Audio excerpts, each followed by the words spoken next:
Get on the ground! Get on the ground! In Jacksonville, Florida, a man leaves his therapy appointment and ends up mauled by a police dog. No crime, no threat, just another case of mistaken identity.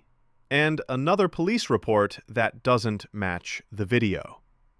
Now there's a federal lawsuit, body cam receipts, and an officer with a past so dark it makes you wonder, how was he even wearing a badge in the first place?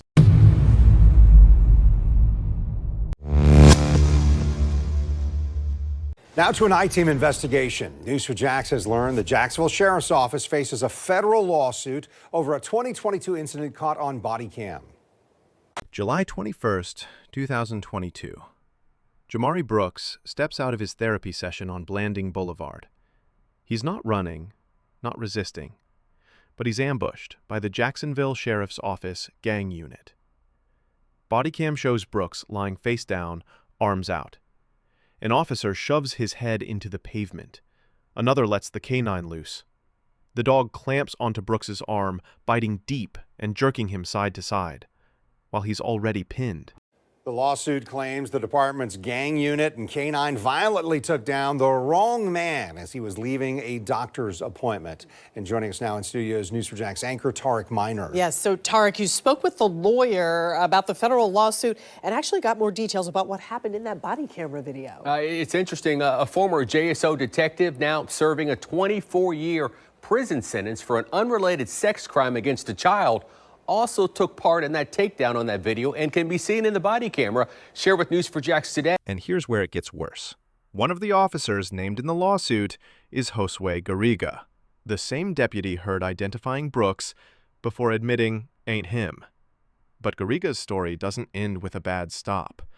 He's now a convicted criminal himself, found guilty of enticing a minor. That's right. The man trusted with a badge and a gun is now sitting in prison for enticing a child. How many warning signs were ignored before he ended up both brutalizing civilians on the job and committing felonies off it? Hey, now the man's lawyer in all this, John Phillips, says police not only misidentified his client Jamari Brooks, he says they also released their canine dog after Brooks laid down to surrender. JSO is denying all wrongdoing in response. Get on the ground! Get on the ground! It's body-worn camera video of the Jacksonville Sheriff's Office Gang Unit in 2022, pouncing on Jamari Brooks in front of his chiropractor's office. Authorities deployed their canine dog, Huck, which tore into Brooks' left arm. Brooks was immediately met with officers who had their guns drawn, giving him various commands.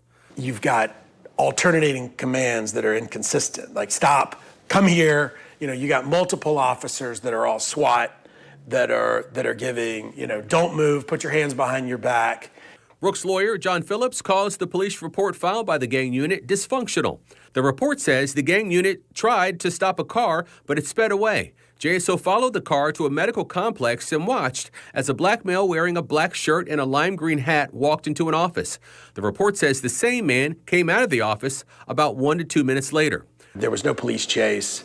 There was no crime. There was nothing to warrant this response, and yet he's, beaten and has the dog put on him, and the police report wildly describes an incident that body camera completely disagrees with. The lawsuit states that Brooks immediately lay face down on the pavement with his arms outstretched, and lawyers allege an officer slammed his head onto the pavement and kneeled on his back. Canine Hucks bit Brooks for about a minute. Also seen in this 2022 video is former JSO officer Josue Garriga, who's serving a 24-year prison sentence for an unrelated sex crime. Phillips says while Garriga is on scene, he can be heard on video telling his colleagues they arrested the wrong man. The lawsuit states that Garriga says it ain't him. Well, actually, I guess I'll be deposing him in prison and confirming why he knew or when he knew this was Jamari Brooks was not the person they were looking for. Phillips says even after Garriga identified Brooks as the wrong suspect, officers still filed this police report that he says has multiple factual errors. They had their agenda. And if we don't hold officers more responsible, not just for mistakes, I think we got to hold them, responsible for some mistakes, but malfeasance, then what good are they? and it's going to impugn the entire credibility of an entire police force and an entire profession that is otherwise honorable. This isn't just about one officer or one dog. It's about a system where misidentification can ruin your life in seconds, and where reports don't match reality until a camera proves it. Wrong man, wrong story, and an officer later exposed as a criminal himself. This isn't protection. This is power unchecked, and it will keep happening until accountability is more than just a lawsuit.